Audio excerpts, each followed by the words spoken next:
The champagne flute didn't tremble in her hand. Elena Rossi held it steady, even though she knew what dissolved in those golden bubbles. Enough cyanide to kill a bull elephant. Enough poison to stop a heart in 90 seconds. She was 26 years old, a waitress, invisible. And tonight she was holding death itself. The man 10 feet away had no idea. Marcus Valentino, they called him, the architect. The youngest boss to ever control significant territory in the Five family's modern history. He sat there laughing with the man who had just paid for his murder. 3 seconds. That's all Elena had. Walk away. He dies. She lives. Goes home. Sees her mother tomorrow. Stays invisible. Stays safe or switch the glass. Save him. Sign her own death warrant. Her father's voice echoed in her mind. Antonio Rossi disappeared in 2008 when she was 18. His last words to her burned like a brand.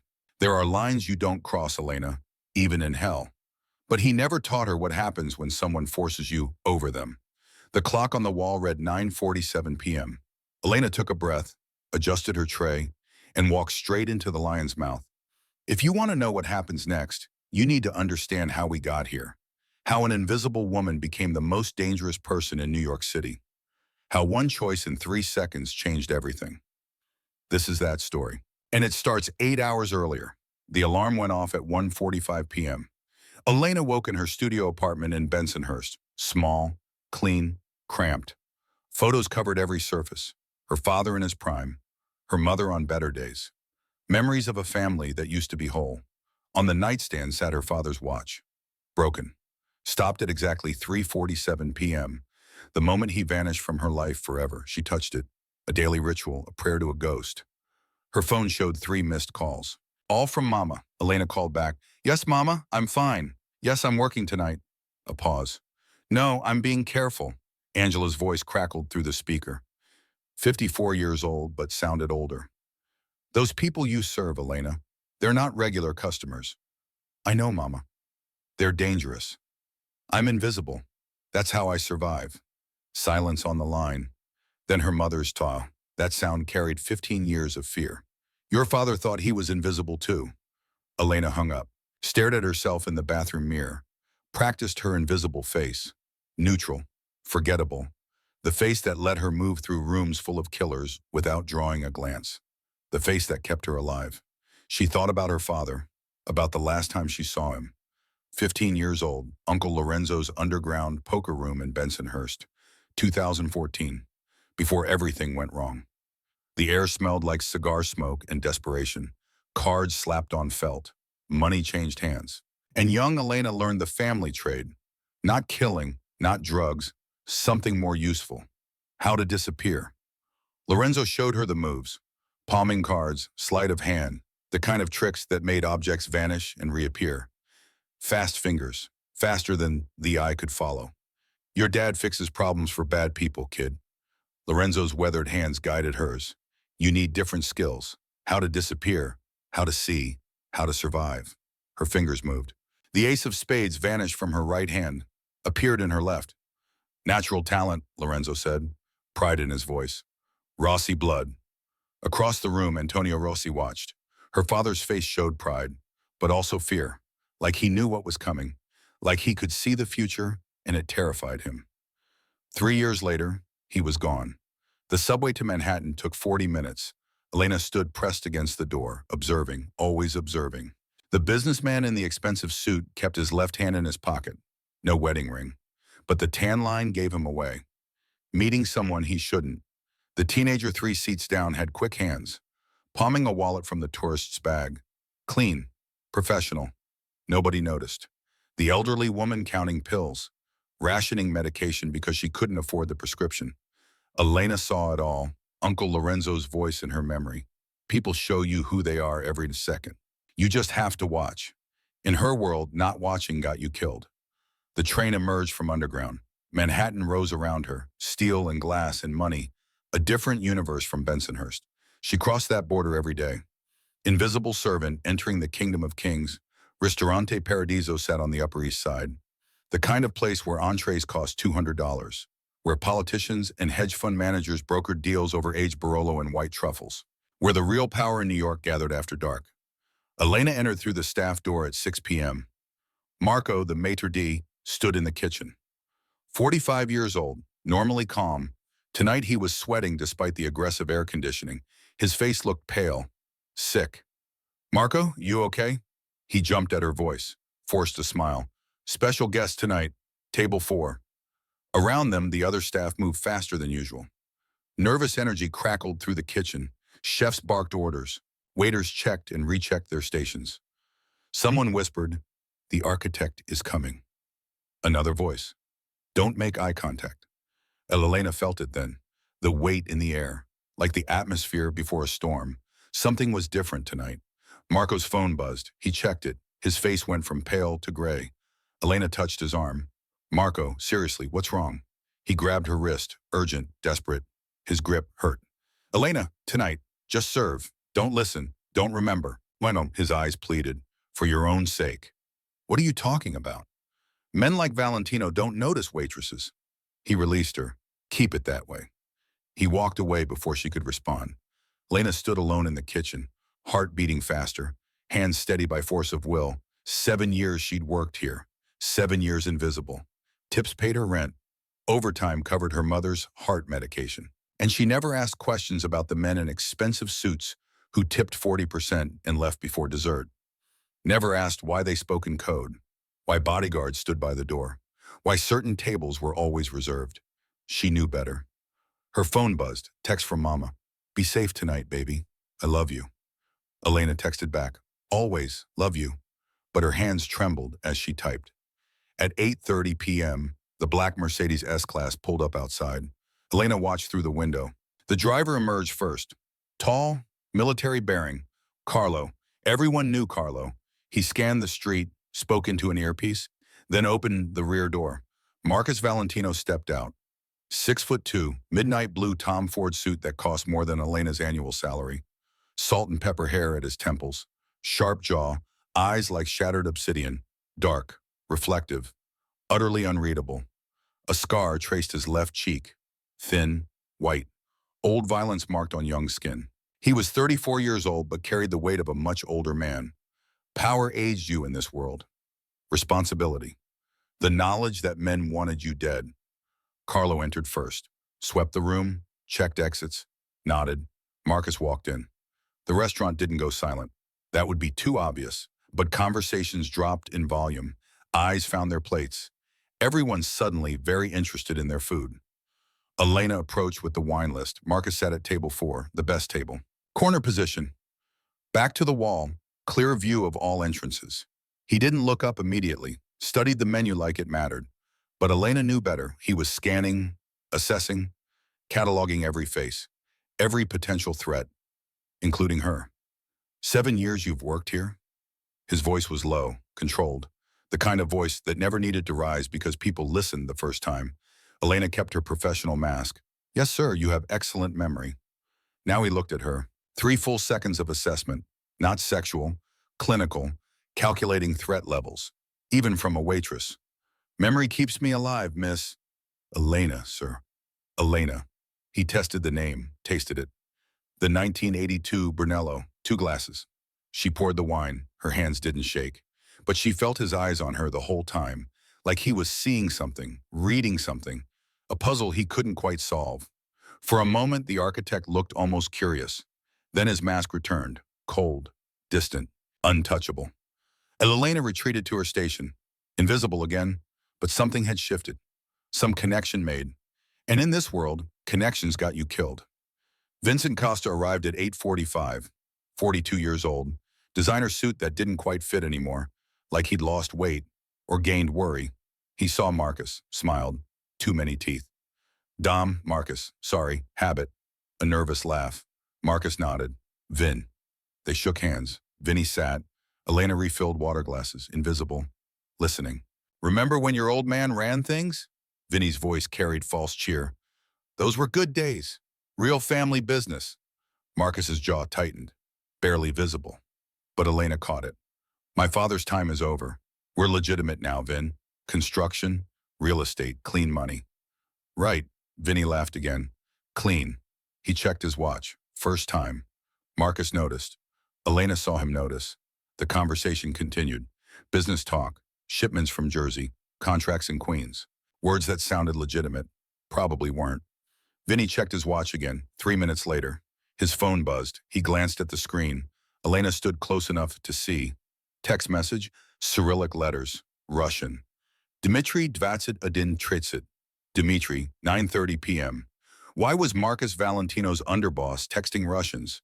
Red flag, big one. Elena filed it away, kept her face neutral, poured more wine. Vinny's hands trembled slightly as he lifted his glass. At 9 p.m., Robert DeLuca walked through the front door. The staff froze. Everyone knew Bobby DeLuca, 58 years old, silver hair, kind face. The godfather who'd raised Marcus after Giovanni Valentino died. The man who commanded respect without violence. The counselor. The peacemaker. What was he doing here? Marcus stood, first genuine smile of the night. Uncle Bobby, what are you doing here? Bobby walked to the table. Warm. Paternal. Your father and I ate here every Sunday. Wanted to toast to old times. Marcus's smile faded slightly. Suspicious. You never do anything sentimental without reason. Bobby laughed, sat down uninvited. Can an old man visit his godson? Elena approached with a third wine glass, and she saw it. Half a second, maybe less. Bobby and Vinny exchanged a glance. Recognition, acknowledgement, something. Bobby's face showed sadness, regret. Vinny showed grim determination. Then it was gone. Masks back in place. But Elena had seen it. In her father's world, coincidences were as rare as honest cops. Bobby showing up the same night as this strange meeting. Vinny texting Russians. The nervous energy. Something was moving in the shadows. The conversation flowed. Bobby asking about business, Marcus giving careful answers, Vinny checking his watch every few minutes. Then Bobby said something that made Elena's blood freeze. Remember Tony Rossi? Tony the baker? She nearly dropped the water pitcher. Marcus's eyes narrowed. Rossi, Lucchese associate, disappeared in '08. They said he stole. Bobby waved a hand. Old history, not relevant. But Vinny continued. I heard he was asked to fix a problem. Some kid witnessed something. Rossi let the kid go, so they fixed Rossi instead. The table fell silent. Marcus stared at his wine. Interesting story. Elena retreated, heart pounding. They were talking about her father, the man they erased. Casual, like a footnote. And she stood 10 feet away, invisible. She wanted to scream, to demand answers, to ask why. Why her father had to die, why letting a kid live meant death. But she stayed silent, because invisible women survive, and the dead stay dead. At 9:30, Marcus's phone rang. He excused himself, stepped away from the table. 2 minutes. Bobby stood. Restroom. Vinny sat alone. Elena approached to refill water glasses, and she saw him make his move. Miss, this glass has a smudge. Vinny pushed his champagne flute toward her. She reached for it. Professional. Automatic. Then she saw what he really did. Time slowed. Uncle Lorenzo's training kicked in. Watch the hands. Always watch the hands. Vinny's right hand pointed to the smudged glass. Distraction. Misdirection. His left hand moved toward Marcus's champagne. Elena's trained eye caught every detail. The cufflink catching light. Expensive, gold, monogrammed. The tiny pill slipping from his cuff. Clear coating. Size of a baby aspirin. Into Marcus's champagne. Clean drop. Practice move. The fizz pattern changed. Dissolution faster than normal carbonation. Chemical reaction. Vinny's face. Bead of sweat on his temple. Micro expression of grim satisfaction. And Elena knew. Poison. Clear. Tasteless. Fast acting. Cyanide or ricin. Death in 90 seconds or 90 hours. Either way, murder. Her mind raced. Calculations. Options. Consequences. Walk away. Stay invisible. Go home. See Mama tomorrow. Let Marcus Valentino die. Not her problem. These were criminals. Let them kill each other. But her father's voice. There are lines, Elena, even in hell. Antonio Rossi died because he wouldn't kill a kid. 17 years old. Wrong place. Wrong time. Her father let him run. Chose honor over survival. And they erased him for it. Could she watch a man die? Could she be complicit in murder? Even if that man was a criminal, a killer probably. Part of the world that destroyed her father. Could she cross that line? Marcus returned to the table. 30 seconds until he drank. Elena made her choice. She walked forward. Is there anything else, Mr. Valentino? He looked up. Their eyes met. 3 seconds of connection. He saw something. Fear, determination, desperation. Something urgent in her expression. His professional mask cracked. Just slightly. Confusion flickered across his face. No, that will be all. Elena's hip hit the table edge. Not an accident. Controlled collision. Silverware rattled. Glasses shifted. Water sloshed. Watch it! Vinny's hand flew to his jacket, gun bulge underneath. I'm so sorry. Elena's hands moved. So clumsy. 1.8 seconds. Her right hand steadied the table. Distraction. Her left hand palmed Marcus's poisoned champagne. Smooth, invisible. Replaced it with an empty water glass from the adjacent setting. The poisoned champagne shifted to her right hand, positioned near Vinny's elbow. Vinny's original champagne moved to Marcus's position, all silverware adjusted, napkins straightened, everything looked natural. Uncle Lorenzo would be proud. Marcus raised a hand, calm. Relax, Vin, accidents happen. He looked at Elena, studied her face. 2 seconds, then nodded. More careful next time. Yes, sir, my apologies. Elena retreated 15 feet, heart rate spiking. 160 beats per minute. She could feel her pulse in her throat, and she watched. Marcus didn't pick up the champagne. He reached for the water glass, examined it. Clear liquid, no bubbles, wrong vessel. His eyes found the champagne flute, now near Vinny's hand, where his had been, processing, the collision, the switch, the fear in her eyes. Marcus Valentino was not a fool. He'd noticed. His eyes found Elena across the room, not angry, not confused, intrigued. Then he smiled, cold, terrifying, and directed it at Vincent Costa. Gentlemen, Marcus raised his water glass. To loyalty. Vinny laughed, nervous, unaware. To loyalty. He reached for the champagne flute, the one he'd poisoned, the one Elena had switched. Bobby raised his glass, tense. Something was wrong, but he couldn't place it. 3 glasses clinked. Vinny drank. Good vintage. 1 second, 2, 3. Vinny adjusted his tie, looked toward the restaurant entrance, waiting for his hit squad to rush in after Marcus collapsed. But Marcus didn't collapse. He leaned forward, casual, conversational. Vin, I was reading about Roman history this morning. Vinny blinked. History? We got business to discuss. Poisoned mushrooms. Marcus swirled his water glass. The Emperor Claudius. You know how he died? Silence fell over the table. Fed to him by his wife, the person he trusted most. Marcus's voice stayed level, dead calm. It's funny how betrayal always comes from the one sitting at your table. Vinny's face twitched. Then he started coughing, wet, rattling, wrong. He grabbed his collar. Is it hot in here? Marcus didn't blink. It's not the heat, Vin. Understanding hit Vinny like a hammer. His eyes went wide. Horror, realization, the terrible knowledge of what he'd done to himself. He stood, chair scraping violently against marble floor, clutched his chest, gasped, looked at the champagne glass, then at Marcus, finally at Elena, standing frozen in the shadows. You, foam appeared at the corners of his mouth. You knew? Marcus spoke softly, gently almost. I didn't, but she did. He gestured toward Elena. Vinny pulled a gun, snub-nosed revolver, shaking hands. The restaurant erupted, screaming, people diving under tables. Chaos. Terror. Carlo drew his weapon, aimed at Vinny. Elena stood paralyzed, staring down the barrel of a dying man's gun. Bobby shouted, Alessandro, no! Bang! The shot went wild, Vinny's nervous system failing. His hand jerked up. The bullet shattered the ornate mirror behind the bar. Glass exploded, rained down. Vinny collapsed, convulsing on the floor. Foam, blood, gasping, clawing at his throat like he could dig out the poison. 45 seconds. That's how long it took. Then Vincent Costa was dead. The music had stopped. Only sounds now. Sobbing, gasping, distant sirens already approaching. Marcus Valentino stood. He didn't look at his dead underboss. He walked straight toward Elena.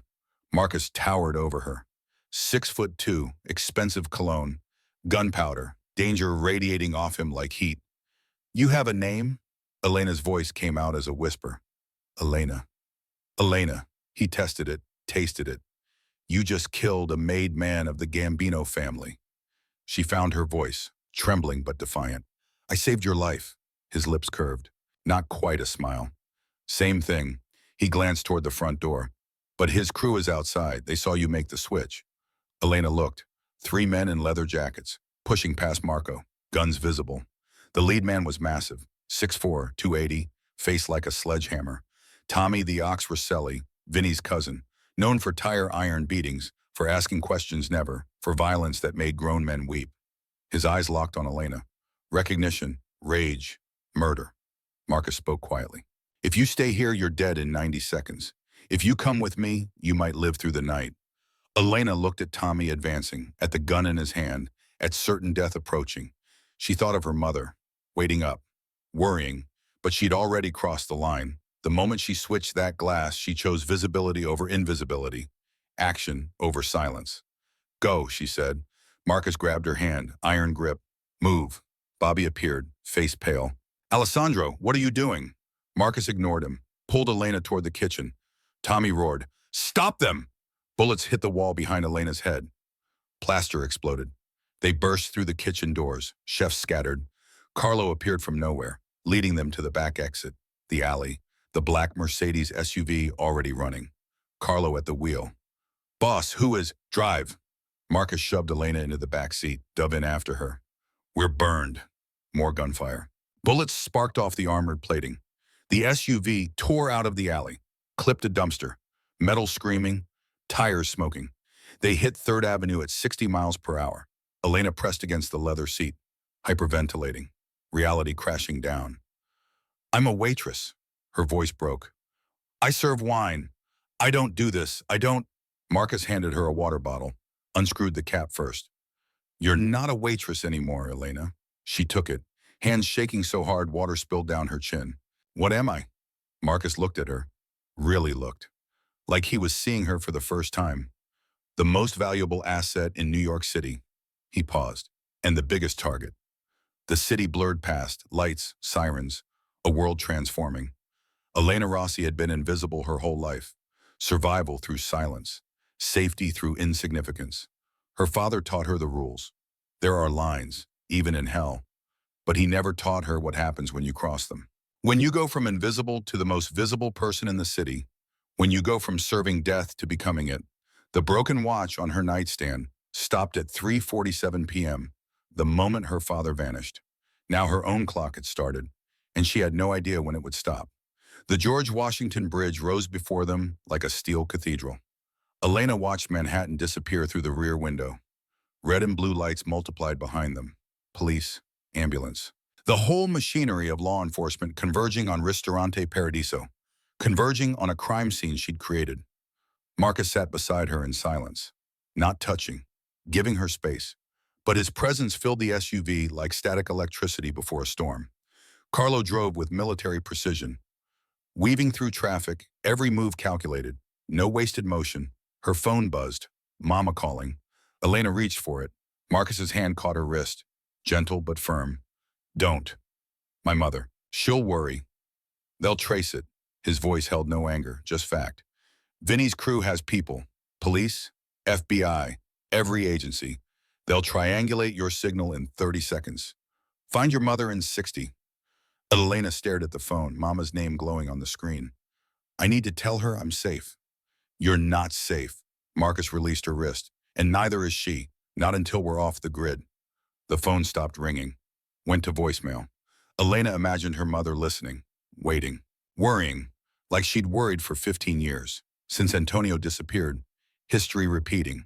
The Hudson River appeared on their left, dark water reflecting city lights, beautiful and cold. They crossed into New Jersey, headed north along the Palisades. Where are we going? The only place in the tri-state area that's truly secure. Marcus watched the road. My father built it in the 90s, before digital surveillance, before drones, when you could still disappear. Your father. Elena remembered the conversation at dinner, Bobby mentioning Giovanni Valentino. He's dead? Ambushed outside a social club in Queens. I was 19. Marcus's face showed nothing, but his jaw tightened. 5 gunmen. He died before the ambulance arrived. I'm sorry. He looked at her then, surprised, like sympathy from a stranger was unexpected. Your father, Antonio Rossi, what happened to him? Elena touched her pocket, where her phone sat silent. where her mother's worry transmitted through empty air. They asked him to fix a problem, a 17-year-old kid who witnessed something. My father let him run, told him to disappear. She swallowed. 3 days later, my father disappeared too. He chose the kid over himself. He chose honor over survival. Marcus nodded slowly, understanding something. And tonight you chose the same thing. I don't know what I chose. Elena's hand still trembled. I just knew I couldn't watch you die, even if you're a criminal? He almost smiled. I am, born into it, raised in it, but I'm trying to change it, make it legitimate, clean money, legal businesses. That's why Vinny tried to kill you? That's part of it. Marcus's phone buzzed. He glanced at the screen, frowned. The other part is more complicated. They exited the highway, climbed into hills overlooking the river. The houses grew larger, more isolated. Gates, security cameras, old money hiding behind new walls. Finally, they turned onto an unmarked road, gravel crunching under tires. The fortress appeared. Brutalist concrete, sharp angles, no windows on the lower floors. It looked like an abandoned modernist sculpture, something a famous architect built then forgot. But Elena saw the cameras, the sensors, the reinforced steel shutters. This wasn't abandoned. This was a bunker. Carlo drove into an underground garage. Heavy doors ground closed behind them, sealing them in. The sound echoed, final, like a tomb closing. Elena stepped out onto polished concrete, cold air, fluorescent lights buzzing overhead. Carlo immediately checked monitors, banks of screens showing every angle, infrared, motion sensors, perimeter alerts. Sensors are green, boss, no followers, no drones. Check again in 5 minutes. Marcus turned to Elena. Upstairs. The elevator rose in silence. Elena watched their reflection in the steel doors. She didn't recognize herself. Hair disheveled, mascara smudged, eyes wild, but underneath something else, something new. She looked dangerous. The doors opened onto a penthouse, floor-to-ceiling windows, Hudson River view, Manhattan skyline glittering in the distance. But the space felt cold, masculine, sterile, leather furniture, chrome fixtures, no photographs, no plants, no warmth. The home of a man who expected to leave at a moment's notice. Marcus went to the bar, poured 2 glasses of amber liquid, whiskey, expensive by the look of the bottle. He handed her one. Drink, it helps the shakes. Elena took it but didn't drink. Why did you save me? You could have left me there. Tommy Rosselli cuts tongues out of snitches. Marcus downed his glass in one swallow. You didn't just witness, you interfered. To them, you're not a waitress, you're a player. He walked to the window, stared out at the city. Which brings me to my question. Who taught you the switch? That wasn't luck. You palmed that glass like a professional. Elena sipped the whiskey. It burned her throat, grounded her. My uncle, Lorenzo, he ran poker games in Bensonhurst, taught me sleight of hand when I was 14. She paused, said I needed skills my father didn't have. Skills that saved my life tonight. Skills that got us both hunted. Marcus turned from the window, studied her face. You hate me. You hate what I represent. The world that killed your father. Yet you saved me anyway. I hate rats, Elena met his eyes. And I hate poison. It's a coward's weapon. If you're going to kill someone, look them in the eye. Something shifted in Marcus's expression. Respect maybe, or recognition. He stepped closer. The air changed, charged, electric. You have fire, Elena Rossi. His voice dropped lower. Most people would be in the bathroom hyperventilating. You're standing here debating ethics with the man who runs half of New York's underworld. Her breath caught. His eyes were mesmerizing, dark pools that seemed to pull her in.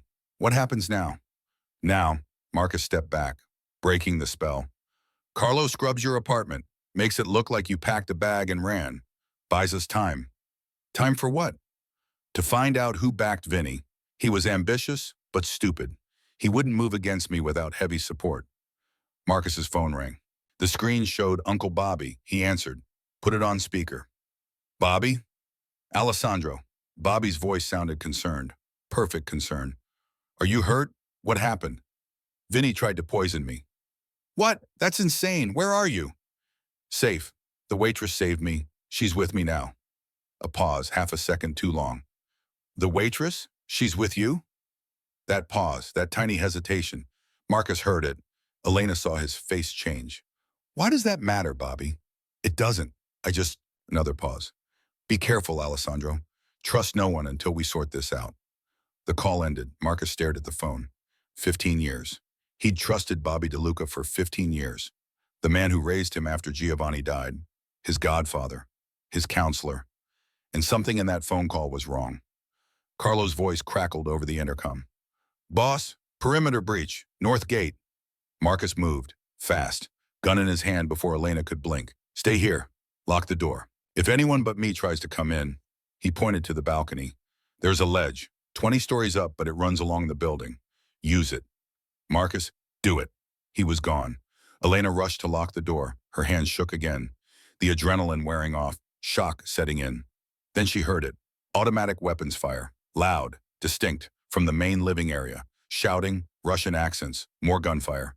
The door to the bedroom shook. Someone kicking it. Open up! Russian. Definitely Russian. Elena didn't wait. She ran to the balcony door, threw it open. Wind hit her. Cold. 20 stories up. The Hudson River, a dark ribbon far below. The ledge was maybe 12 inches wide. Concrete. Nothing to hold on to. Behind her, the door splintered, boot crashing through wood. Elena climbed over the railing, stepped onto the ledge, her back pressed against cold concrete, arms spread, fingers finding tiny grooves in the wall. The wind tried to push her off, pulled at her clothes, her hair whipped across her face, 300 feet of empty air beneath her heels. She'd saved Marcus Valentino's life 2 hours ago, switched to poison glass, made herself visible, made herself a target. And now she clung to a ledge 20 stories above the river, invisible again, but in a different way. Two men burst onto the balcony, black tactical gear, rifles. They swept the bedroom. Clear. She was here. One touched the doorframe, still warm from her hand.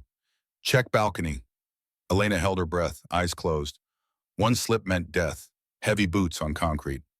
Nothing. She must have gone with Valentino. Volkov wants her alive. Find her. They retreated. Elena waited, counting seconds, her legs trembling, muscles screaming. She inched sideways along the ledge, toward the corner of the building, toward the living room windows. If Marcus was alive, he'd be there. If he was dead, she was next. The wind gusted, nearly took her. She pressed harder against the wall, concrete scraping her palms. Finally, she reached the corner, peered through the bulletproof glass. The living room was destroyed, furniture overturned, bullet holes in walls, blood on the floor. Carlo was down, shoulder wound, returning fire from behind the kitchen island, and Marcus, fighting hand-to-hand with a giant. 6.5 feet, maybe 300 pounds, Russian, knife in his hand. Marcus had lost his gun. Fighting with fists, kicks, brutal, ugly. The Russian was a tank, absorbed blows, kept coming. Marcus blocked a knife slash, delivered a knee to the gut, but the Russian barely flinched. He grabbed Marcus, lifted him, slammed him onto the glass coffee table. It shattered. Marcus groaned, stunned. The Russian raised the knife, killing blow coming. Elena saw it, saw Marcus about to die, saw a terracotta planter on the balcony ledge near the living room window. Dead ornamental tree. 30 pounds at least. She couldn't get inside. The window was bulletproof, but she could. She grabbed the planter, swung it, not at the Russian, at the window itself. It bounced off, didn't even crack. Elena sobbed. Frustration, terror, Marcus struggling below, weakening. Then she saw it. Red box on the wall, emergency ventilation override. She smashed the plastic cover with her elbow, ignored the pain, yanked the lever. Inside the apartment, the Halen fire suppression system triggered. High-pressure oils vented into the room. Deafening hiss. White fog filled the space in seconds. Designed to starve fire of oxygen. Also blinded everyone. The Russian hesitated, coughing, eyes stinging. That split second was all Marcus needed. He twisted, bucked the giant off, grabbed a shard of broken glass from the shattered table. Elena couldn't see the end. White fog swallowed them. Gunfire stopped. Only the roar of ventilation, sucking the gas out. Minutes passed. Elena clung to the ledge, not knowing, waiting. The balcony door slid open. Marcus stood there, covered in blood. Some his, mostly not. Shirt torn, revealing a nasty cut across his chest, deep. Bleeding, he looked like a demon rising from hell. But alive. His eyes found Elena, shivering on the ledge. 20 stories up, hair wild, face pale. He didn't speak, just reached out, hands steady despite everything. Come back inside, Elena. I think you just saved my life again. The safe house in Astoria looked like an auto repair shop. Miller's mufflers, faded sign, grease stains, elevated train tracks overhead. The kind of place nobody looked at twice. Carlo drove them there, the battered SUV trailing smoke, his shoulder bleeding through makeshift bandages. Elena helped Marcus from the back seat. His chest wound had soaked through his shirt, dark blood, spreading. I'm fine. He tried to stand straight, failed. You're not fine, you're bleeding. I've had worse. They went through the garage bay. Carlo punched a code into a hidden keypad. The grease pit floor lowered hydraulically, revealed a subterranean medical suite, not a hospital, but sterile. Examination table, surgical lights, supplies. Carlo collapsed into a chair, groaning. Elena helped Marcus onto the metal table. He lay back, face gray, breathing shallow. I need a suture kit. Saline, whiskey. His voice strained. Carlo, patch yourself. Elena, you do me. I'm not a doctor. I don't trust doctors right now. Marcus gripped the table edge, knuckles white. Doctors can be bought. You're the only person in this city I know for a fact isn't trying to kill me. The logic was cold, but sound. Elena found the supplies, laid them out with shaking hands. Marcus pulled off his ruined shirt. The cut ran across his left pectoral, deep, jagged. The knife had missed his heart by maybe 2 inches. Blood welled, dark, hot. Elena cleaned it first, poured saline, watched the muscle twitch, watched Marcus's jaw clench, but he didn't make a sound. She threaded the curved needle, her hands shook. I can't do this. Look at me. She looked up. His eyes were clear, burning with intensity despite the pain. For a moment, everything else fell away. The cold tile floor, the fluorescent lights, the blood, just his eyes. Dark, endless. Pulling her in. You switched to poison glass tonight.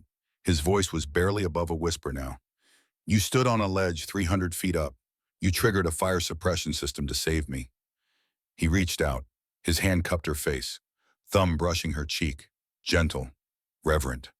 You're stronger than you know, Elena. Their faces were inches apart. She could feel his breath, warm against her skin. Could smell whiskey and blood and something else, something electric. His eyes dropped to her lips. For half a second, the air between them charged, heavy with possibility, with inevitability.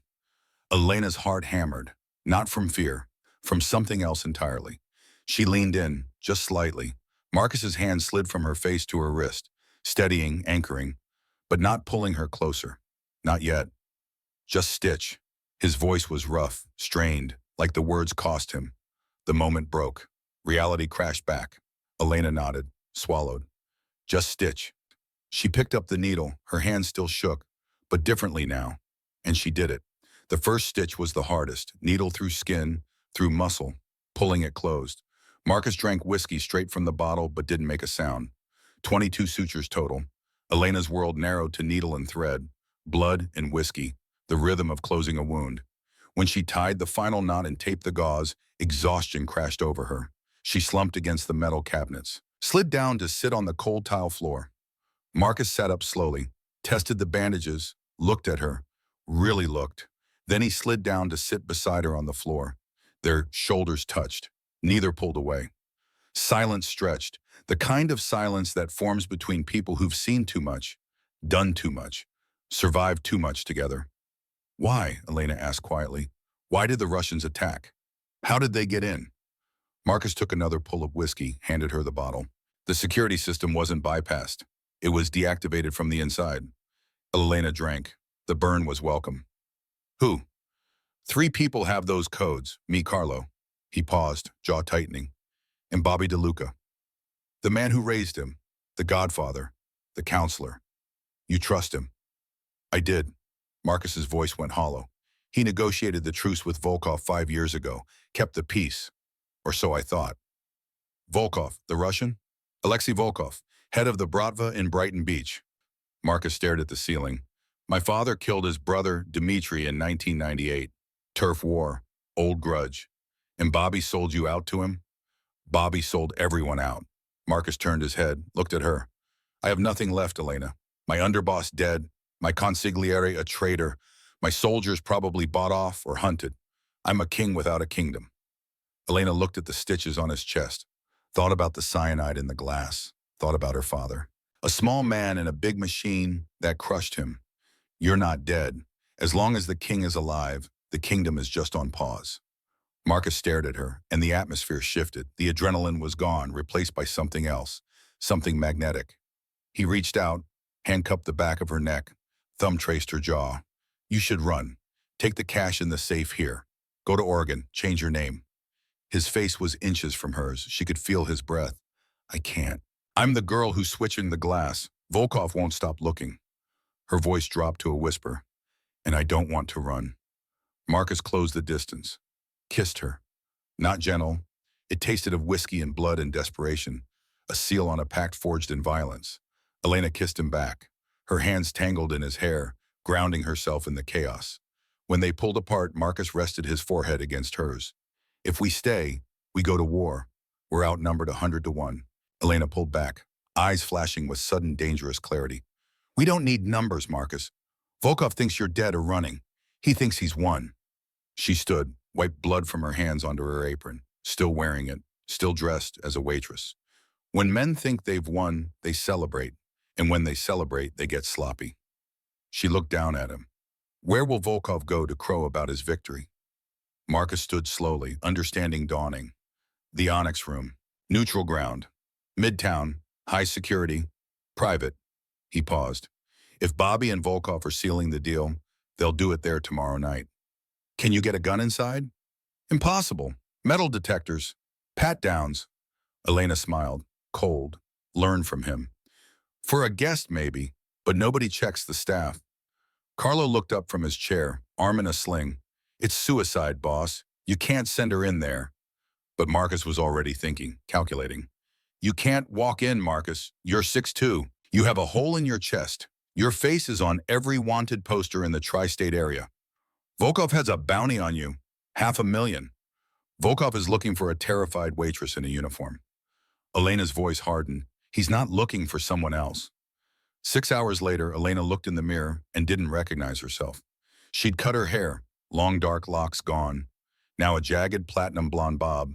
Drugstore chemicals, harsh, edgy, heavy makeup, dark eyeliner, bruised aesthetic. The kind of look that said she'd seen things, done things. Not the sweet waitress from Ristorante Paradiso. This was someone harder, someone who belonged in the shadows. Marcus watched from the doorway, something in his eyes, pride maybe, and fear. I worked catering for 3 years before Paradiso. I know the staffing agency that handles the Onyx Room. Elena applied another layer of lipstick, dark, almost black. They're always shorthanded. I made a call. I'm on the shift list. Name is Lexi. 1 hour. Marcus's voice was tight. You go in. You drop the listening devices in the VIP suite. You get eyes on Bobby. Then you get out. I know the drill. Elena. He grabbed her shoulders, turned her to face him. If they find you, I can't save you in there. The Onyx Room is a bunker. Do you understand? If they recognize you, they won't. She touched his face, felt the stubble, the scar. I don't need saving. I just need you ready when I flush them out. He pulled her close, kissed her forehead, like a blessing or a goodbye. I'm not losing you. You won't. But they both knew she was lying. The odds were impossible. The risks insane. 24 hours ago, Elena Rossi was invisible.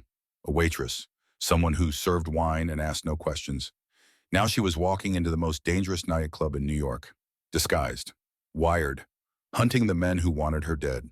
Her father's watch sat on the table beside her, still broken. Still stopped at 3:47 p.m., the moment Antonio Rossi vanished. Elena picked it up, held it, whispered a prayer to a ghost. Then she put it down, left it behind. Because tonight she wasn't Antonio Rossi's daughter.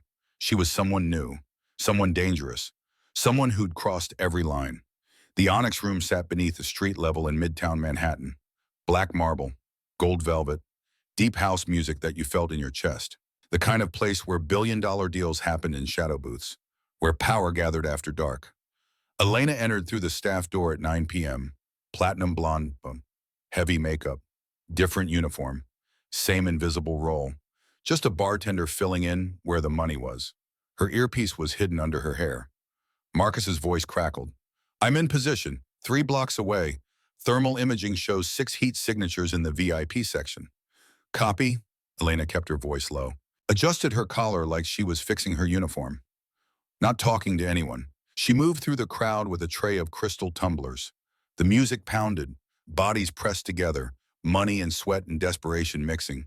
But she was focused, scanning, looking for them, and there they were. Elevated VEE booth, behind velvet rope, 2 massive bouncers, Alexei Volkov, 52, bear of a man, laughing, cigar clamped in his teeth, victory in his eyes, and sitting across from him, looking pious, regretful. Bobby DeLuca, the godfather who sold out his godson. Elena felt white-hot rage, pure, clarifying. She approached the bouncers.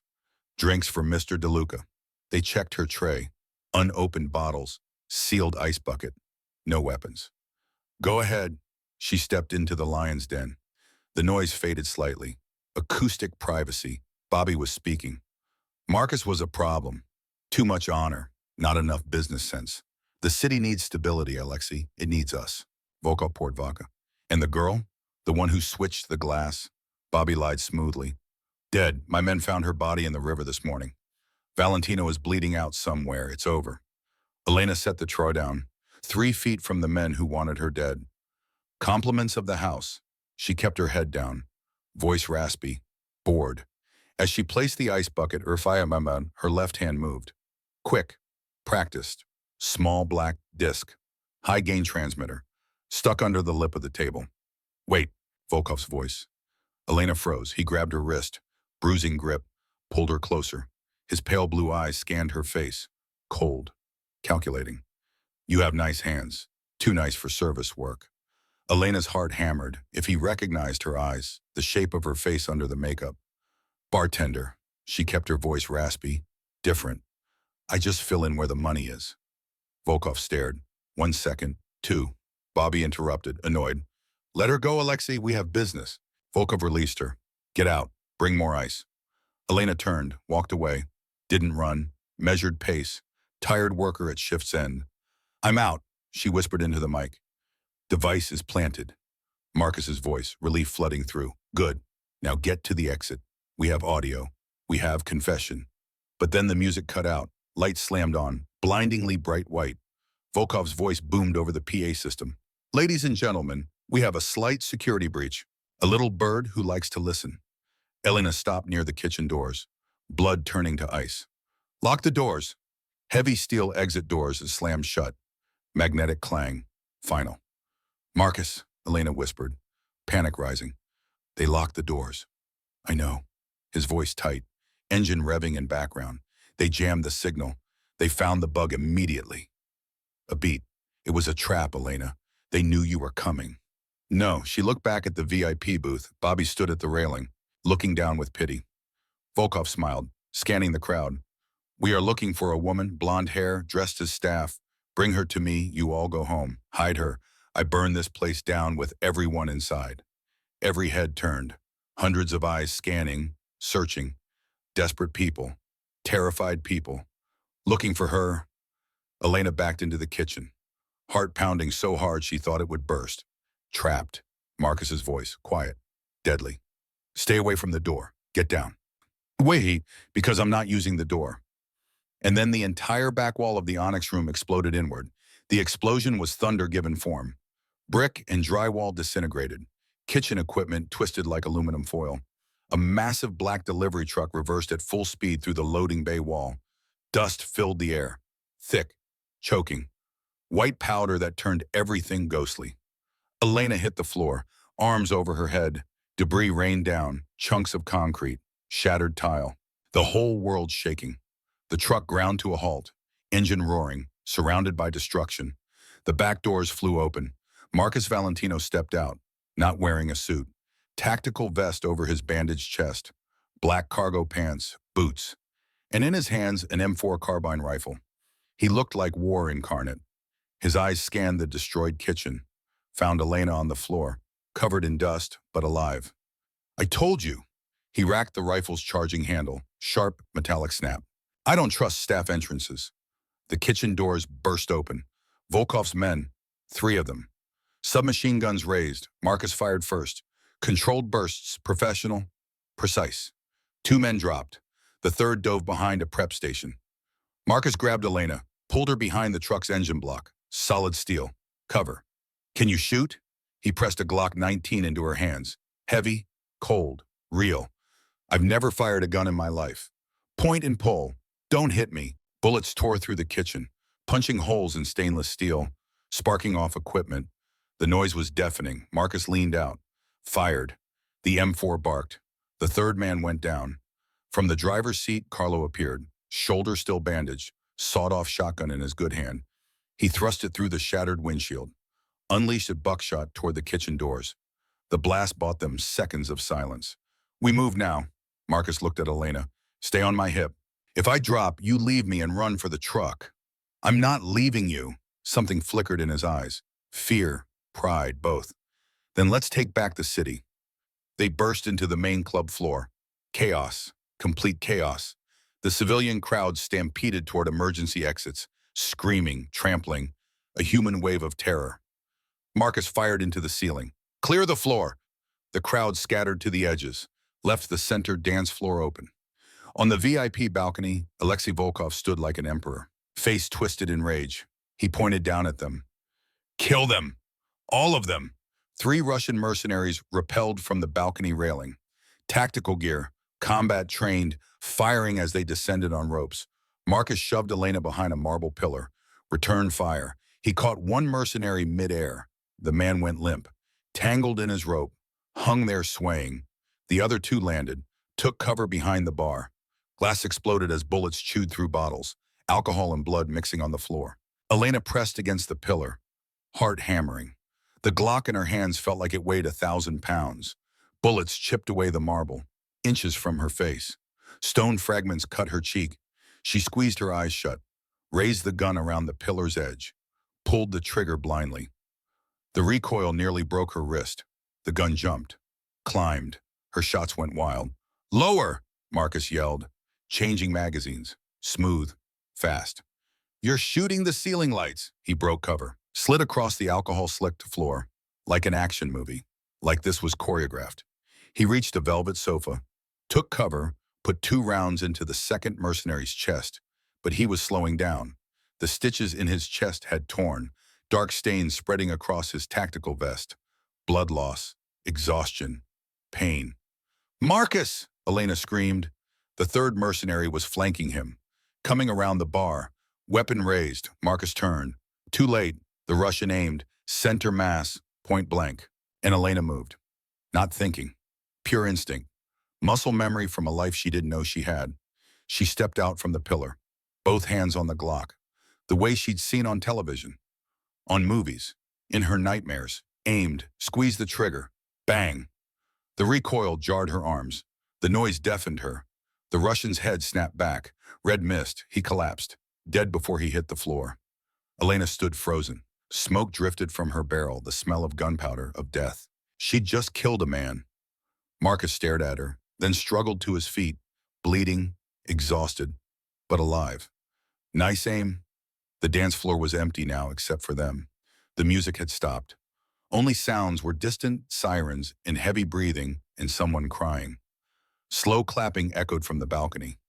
Bobby DeLuca stood at the railing, next to Volkov. He looked sad, disappointed, like a father watching his son make terrible choices. You always were hard to kill, Marcus. Bobby's voice carried, just like your old man, stubborn. Come down here, Bobby. Marcus's voice was raw, ragged but steady. Look me in the eye and tell me why. Bobby's composure cracked, just slightly. Progress, Marcus.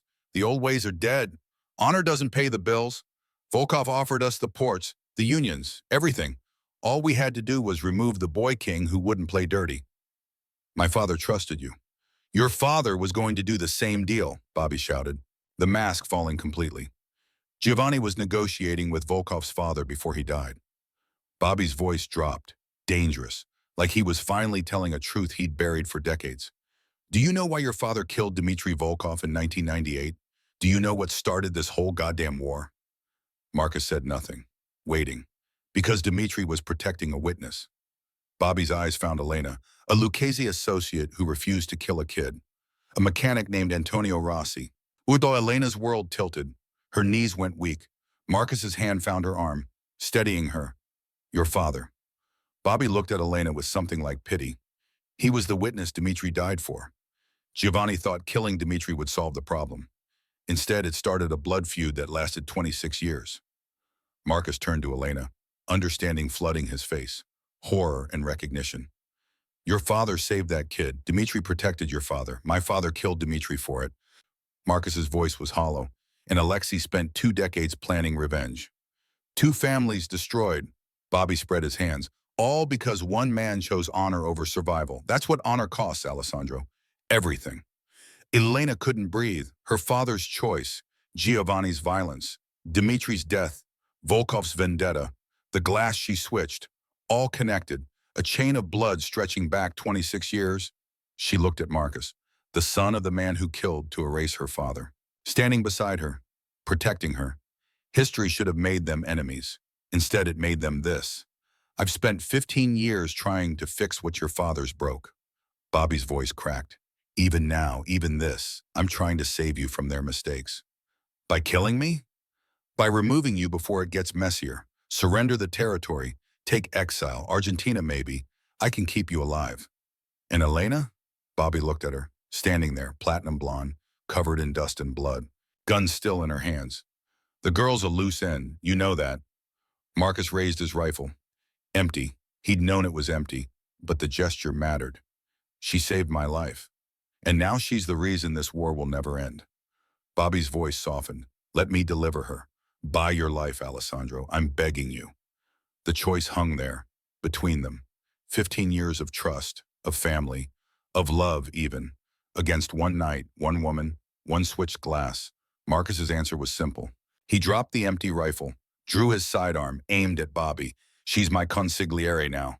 And if you want her, you go through me. Volkov had heard enough.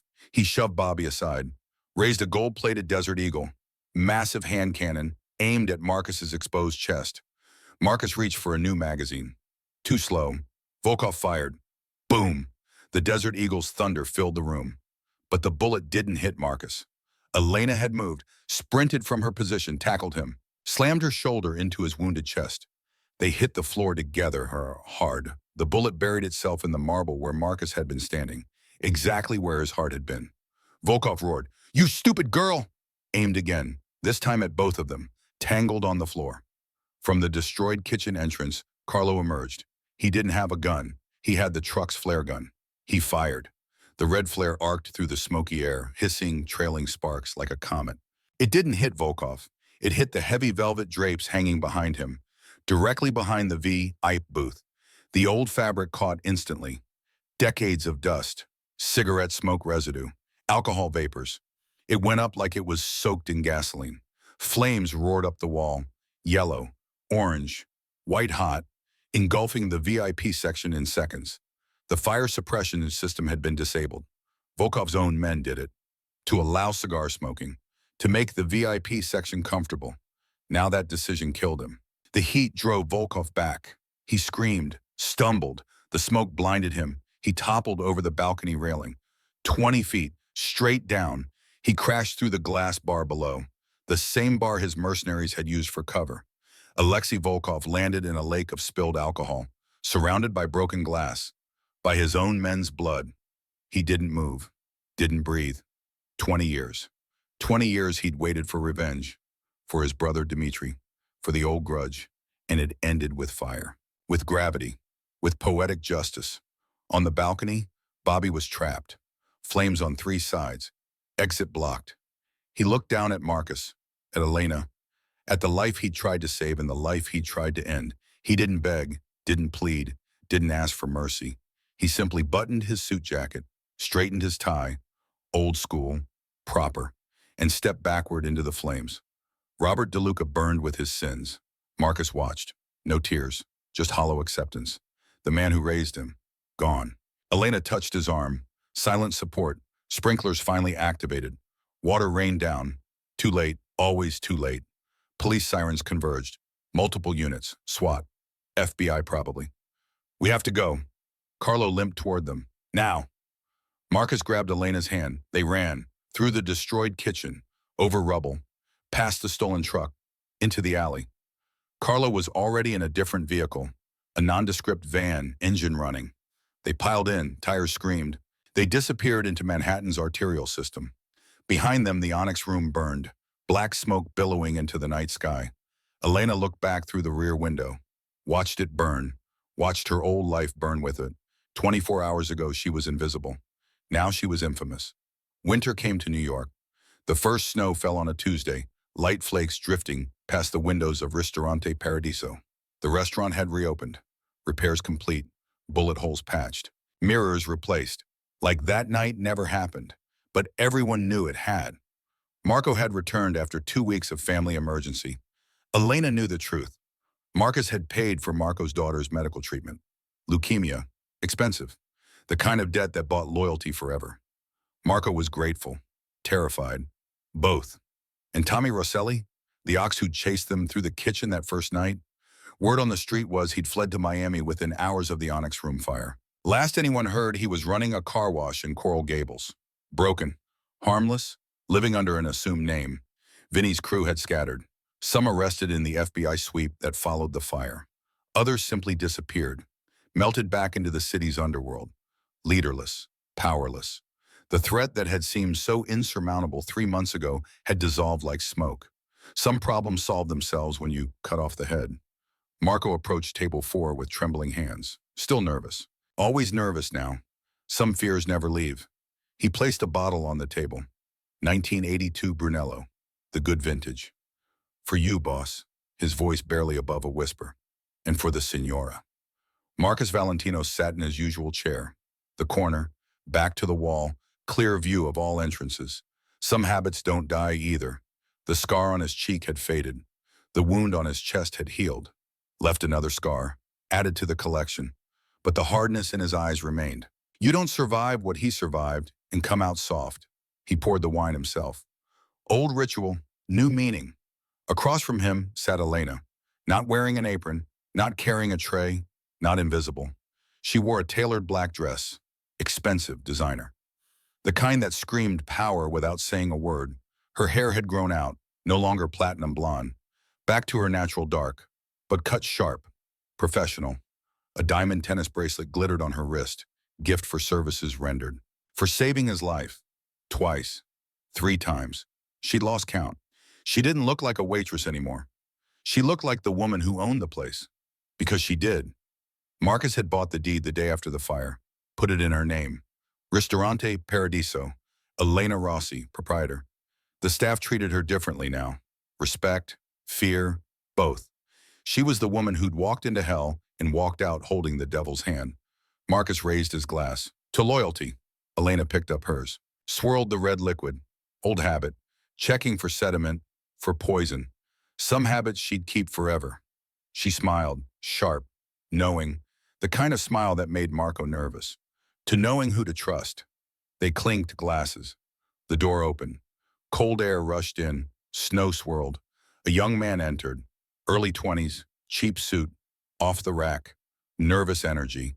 He looked around, saw table 4, walked over, each step slower than the last. He stopped 3 feet away, hands shaking.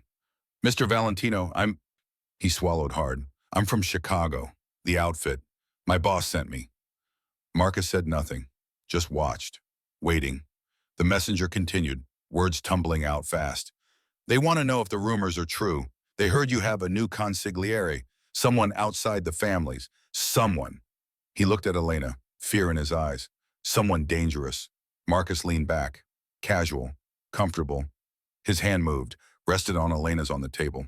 He looked at the woman who'd switched a poison glass, who'd climbed onto a ledge 20 stories up, who'd triggered a fire suppression system, who'd stitched his wounds with shaking hands, who'd walked into the most dangerous nightclub in New York wearing a disguise and a prayer, who'd charged into gunfire for him, who'd become his partner, his equal, his consigliere.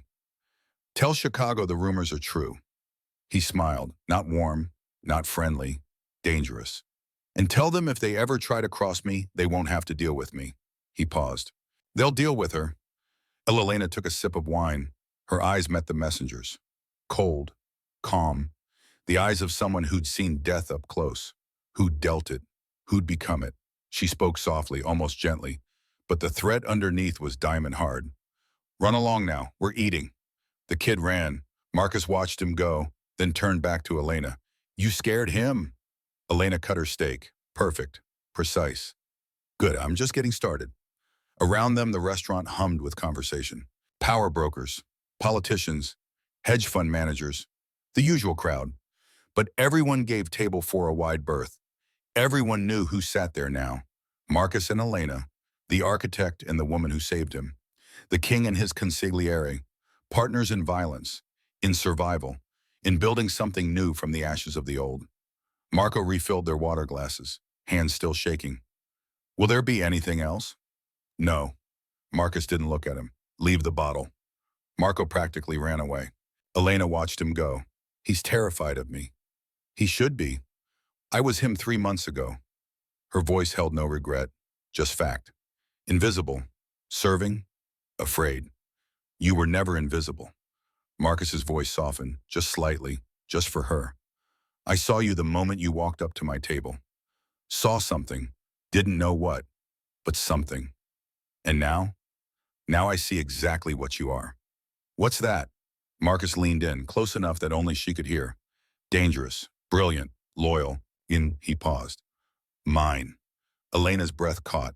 The air between them charged. Electric. Yours? If you'll have me.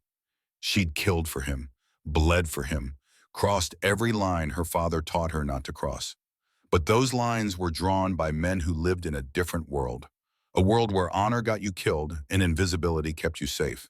She lived in a different world now, where visibility was power, where honor was choosing who you saved, where survival meant becoming the thing you feared.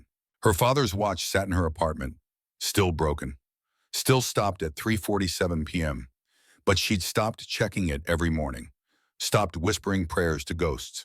Antonio Rossi had taught her the rules. There are lines, even in hell. But Elena had learned new rules. In hell, you don't follow lines. You draw them. I'll have you. She squeezed his hand, but on one condition. Name it. No more secrets, no more hidden deals. We're partners, equals.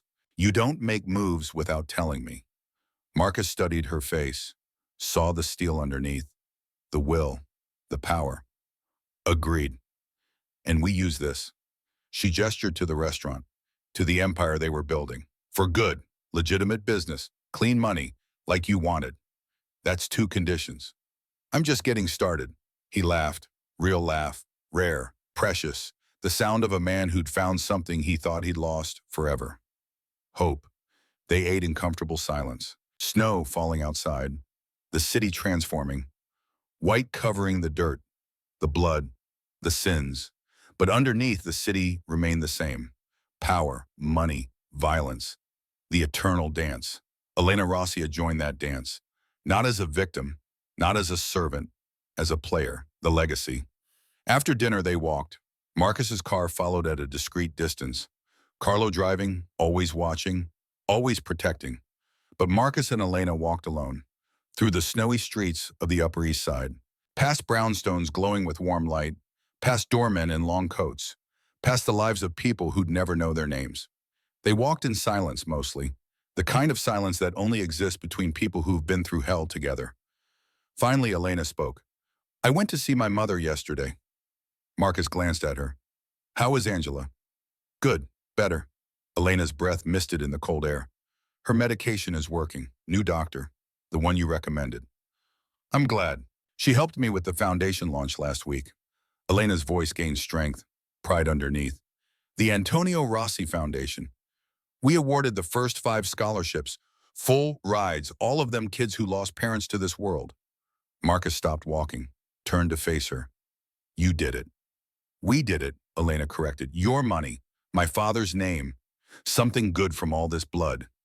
She pulled out her phone, showed him a photo. A young woman, 17, cap and gown, huge smile. Maria Santos lost her father to gang violence when she was 12. Witnessed the whole thing. traumatized, nearly dropped out of school. Elena's thumb traced the photo. Now she's going to Colombia. Pre-law, wants to be a prosecutor. Your father would be proud. My father would be horrified that his daughter runs a criminal empire. Elena said it without shame. Just fact. But he'd understand why. And he'd love this, the foundation. How many kids next year? 50? Elena's eyes blazed. We're buying the old community center in Bensonhurst, turning it into a resource hub, counseling, tutoring, job training, a place for families caught in the crossfire. Marcus pulled her close, kissed her forehead. Our legacy, the kind that matters, the kind that lasts. Elena looked up at him. Money can't erase what we've done, but it can build something better. She asked about you. What did you tell her? The truth. Elena stopped walking, looked at him. That you saved my life, that I saved yours, that we're building something together. Did she approve? Elena smiled, sad, knowing. She said you remind her of my father, before things went wrong, when he still believed the life could be honorable. Marcus was quiet then. I'm not sure I believe that anymore. You don't have to believe it. You just have to try. They reached a small park, closed for the night. But Marcus had a key. Of course he did. He probably owned it. They sat on a bench, snow falling around them, Manhattan skyline glittering beyond the trees. Elena thought about that, really thought. 3 months ago she was invisible, safe, small, a waitress who served wine and went home and worried about rent. Now she was visible, dangerous, powerful. A woman who sat at table 4 and made men from Chicago tremble. She'd killed. She'd bled. She'd crossed every line. But she'd also saved a life, built something new, found purpose, found love, though neither of them had said that word yet. No. Her answer was simple. True. I don't regret it. Marcus reached into his coat, pulled out a small box, velvet, black. Elena's heart stopped. It's not what you think. He opened it. Not yet anyway. Inside was a ring, but not an engagement ring. It was a signet ring, gold, heavy, old. The Valentino family crest engraved on top. My father wore this, his father before him. It's passed down, not to wives, to trusted counselors, to consiglieri. He took it out, held it up. Bobby wore it for 15 years, before he betrayed everything it stood for. Snow caught in Elena's hair, on her eyelashes. She felt the weight of the moment, the meaning. I'm giving it to you, not because you're a woman, not because we're them. He paused, searching for words. Whatever we are, I'm giving it to you because you earned it, with blood, with courage, with honor. He slipped it onto her right hand, middle finger. It fit perfectly. You're my consigliere, Elena Rossi, my counselor, my partner, my equal. His voice dropped. My everything. Elena looked at the ring, heavy, real, a symbol of power, of trust, of belonging to something bigger. I don't know how to do this.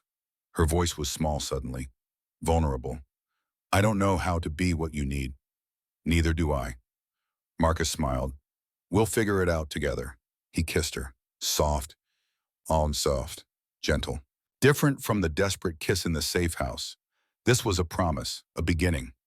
When they pulled apart, Elena rested her head on his shoulder. Tell me about the future, she whispered, the one we're building. Legitimate businesses, real estate, construction, tech. Marcus's voice was thoughtful. We use the old connections, but for clean deals. We help people instead of hurting them. And the other families? Some will fight us, some will join us, some will wait to see which way the wind blows. He shrugged. But we're strong enough now, especially with you. Why especially with me? Because you're something they've never seen before. A woman, an outsider, someone who came from nothing and took power anyway. He touched her face. You terrify them, and that makes you valuable. Elena thought about that, about being valuable because she was terrifying. 3 months ago, she was valuable because she was invisible, because she didn't matter. Now she was valuable because she did. The world had flipped. My father used to say the life doesn't make you a monster.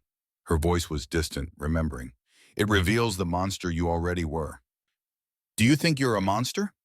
I think I'm whatever I need to be to survive. She looked at him. Is that the same thing? No, Marcus was certain. Monsters enjoy the violence. You endure it. There's a difference. And you? I'm trying not to be what my father was, what Bobby wanted me to be.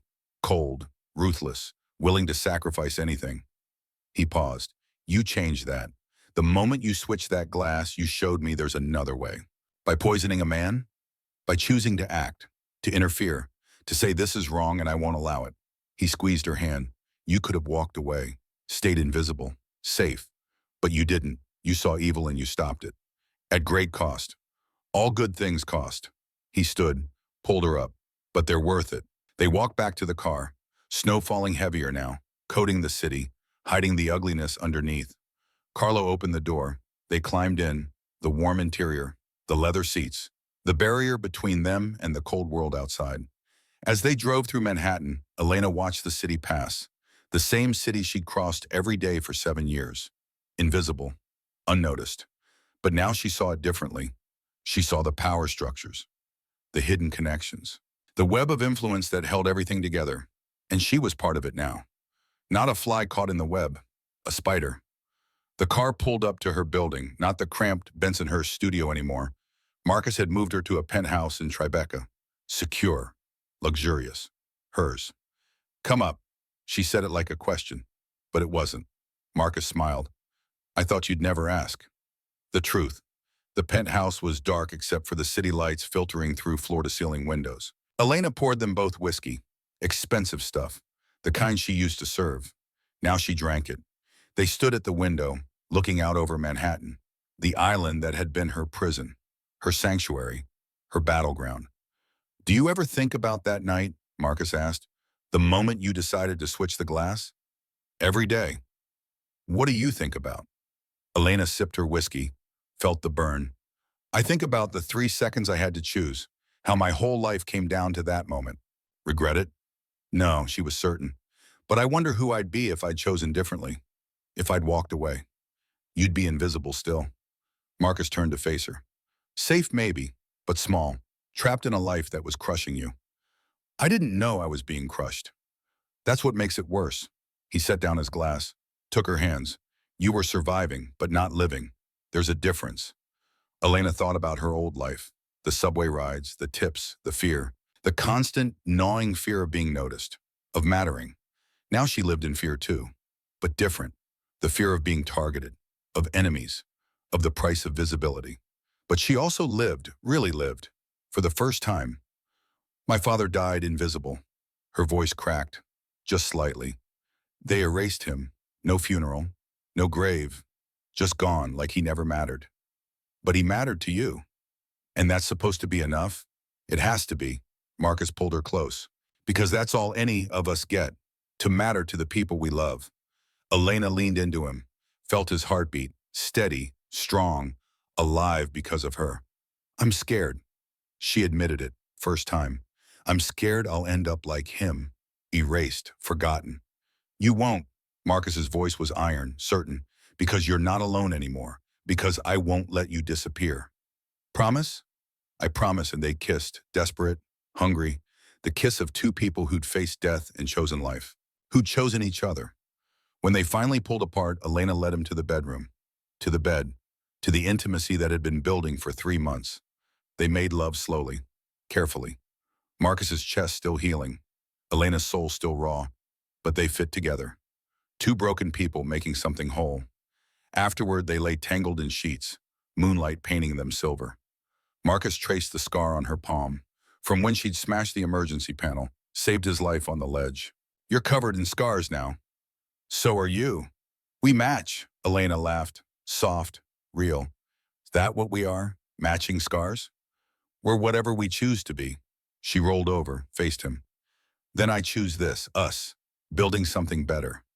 Even knowing what it can, especially knowing what it can. Her eyes were fierce, determined, because now I know the price of invisibility too, and it's higher. Marcus kissed her forehead, gentle, reverent. Sleep, he whispered. I'll keep watch. You don't have to. I want to.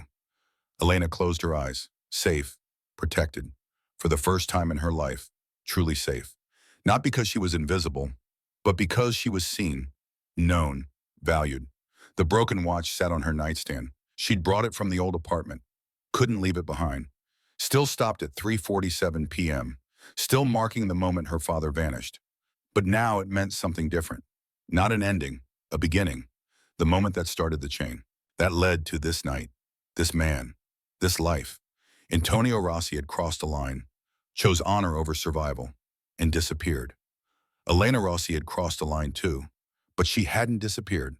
She'd emerged, from shadow into light, from invisible to undeniable, from victim to victor. The glass she'd switched that night, the champagne flute with cyanide dissolving in golden bubbles. That glass was a metaphor, a symbol. She'd switched her own fate, taken death and turned it to life, taken invisibility and made it power. And she'd do it again, 1,000 times, every time, because some lines are worth crossing, some prices are worth paying, some risks are worth taking, for honor, for life, for love.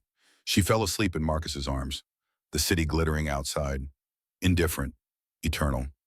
But inside, everything had changed. Elena Rossi had changed it. One switched glass at a time. Morning came cold and bright. Elena woke alone. Marcus was already up, standing at the window, dressed, ready for the day. The day. Always another day. More meetings, more deals, more careful navigation of the world they'd inherited. She joined him, still in his shirt from last night, bare feet on cold floor. "What are you thinking about?" Marcus didn't answer immediately, just stared out at the city. Finally, "I'm thinking about what Bobby said that last night, before he died." "What about it?" "He said my father was going to make the same deal. Surrender to the Russians, that he was just finishing what Giovanni started." "Do you believe him?" "I don't know." Marcus's voice was heavy. Marcus didn't answer immediately, just stared out at the city. "The DA's office made 14 arrests yesterday." His voice was quiet, reflective. "Corrupt cops, NYPD officers who fed information to Volkov, to Vinny, the ones who helped set up the Onyx Room trap." Elena joined him at the window, their reflections ghostly in the glass. "Because of what happened?" "Because you planted that transmitter. We recorded Bobby's confession, the whole conspiracy." Marcus's hand found hers. "FBI used it to flip 3 of Volkov's lieutenants. The whole network came down." "I didn't know." "I didn't tell you. Wanted to wait until it was done." He turned to face her. "There's more. The state Senate passed a witness protection reform bill last week. Strengthens protections, increases funding, makes it harder for families to intimidate witnesses." Elena's throat tightened. "Why are you telling me this?" "Because they named it after your father." Marcus's voice was gentle. "The Antonio Rossi Witness Protection Act. Governor signs it next month." Elena couldn't speak. Tears blurred her vision. "He died invisible," Marcus continued. "Erased. Forgotten. But his name is going to save hundreds of people. Kids like the one he protected. Families like yours. Legacy. Real legacy. Not money, not power, not fear. A law, a name, a chance for others to survive choosing honor." "Thank you," Elena whispered. She didn't know what else to say. Marcus pulled her close. "You did this, by switching that glass, by refusing to stay invisible. You changed more than you know." They stood there, wrapped in each other, as the city woke up around them. Finally, "I'm thinking about what Bobby said, that last night, before he died. I spent 15 years thinking my father was a hero, a man of honor. What if he wasn't? What if he was just another player, making deals, compromising?" Elena took his hand. "Does it matter?" "Of course it matters." "Why?" "Because." He struggled for words. "Because I need to know if this is genetic, if I'm doomed to repeat his mistakes, if honor is even possible in this world." Elena turned him to face her, made him look at her. "Your father's choices aren't yours. Bobby's betrayal isn't your burden." Her voice was firm, clear. "You get to decide who you are, every day, every choice." "And who am I?" "You're the man who could have let me die, but didn't. The man who's trying to build something better. The man who gave me power when everyone else wanted me invisible." She touched his face. "You're not your father. You're not Bobby. You're Marcus Valentino. And you're good." "I've killed people, Elena." "So have I." She said it without flinching. "We're not saints. We never will be, but we can be better than what came before." Marcus pulled her close, held her, like she was an anchor, the only thing keeping him from drifting. "What if we fail?" "Then we fail trying. Elena's voice was steady. But we don't fail by not trying. We don't fail by staying invisible, by accepting the world as it is. You sound like a revolutionary. Maybe I am, he laughed. Soft, sad. A revolutionary who sits at table 4 and makes men from Chicago run scared. Someone has to. They stood there, wrapped in each other, watching the sun rise over Manhattan, over their kingdom, their battlefield, their home. Elena thought about the girl she'd been. 3 months ago, 7 years ago, 26 years of invisibility. That girl was gone, dead as Vinny Costa, dead as Bobby DeLuca, dead as Alexei Volkov. In her place stood someone new, someone forged in fire, tempered in blood, sharpened on survival. A consigliere, a partner, a woman who switched a glass and changed everything. The city spread before them. 8 million people. Most would never know her name, never hear her story, but the ones who mattered knew, the ones with power, with influence, with reach. They knew Elena Rossi, and they were afraid. Good. Fear meant respect. Respect meant space. Space meant survival. She learned that lesson the hard way, on a ledge 20 stories up. In a medical suite stitching wounds. In a nightclub facing certain death. She'd learned that visibility was a weapon. That power came from choosing to act. That honor was whatever you made it. Her father had taught her the old rules. There are lines, even in hell. But she'd written new ones. In hell, you draw your own lines, and you defend them, with everything you have, with everyone who stands beside you, with the absolute certainty that some things are worth fighting for. Life, love, legacy. The broken watch on her nightstand would stay broken. She'd decided that. It wasn't about fixing the past. It was about honoring it, remembering it, learning from it. Antonio Rossi died so a kid could live, chose honor over survival. Elena Rossi lived so honor could survive, chose visibility over silence. Different choices, same blood, same fire.